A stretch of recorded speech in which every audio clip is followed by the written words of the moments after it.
ალბათ ნახეთ, როგორ შეიცვალა ბიტნეტის ინტერფეისი ამ ერთი თვის განმავლობაში. ხომ მოგწონთ? სანამ ეს დედიკას შევეხებოდეთ, ან სიმარტივეს, ნახეთ ახალი ლოიალურობის საკომისიო. გახსოვთ ალბათ 3%, რო 2 გახდა. ახლა კი მეგობრებო, ერთზე შეგიძლიათ დაიყვანოთ თუ აქტიურად ივაჭრებთ პლატფორმაზე. მოკლედ, ერთი თვის ჭრილში თქვენი კონვერტაცია $1000 თუ გადაცდება, შემდეგი კონვერტაცია 1.5-ში იქნება, ხოლო თუ 10,000-ს გადაცდა, კიდევ უფრო დაიწევს და მაშინ 1%-ია. გვაბადიათ, მაგრამ თლად უფასოდ უბრალოდ არ გამოდიოდა. დაბალი საკომისიო შესაძლებლობა თქვენზეა დამოკიდებული.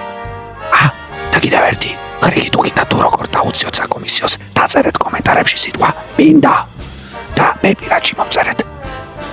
და თუ ვინც გვიყურებს, ჯერ არ დარეგისტრირებულა კრიპტობაზის რეფერალით. კომენტარებში იქნება ლინკი.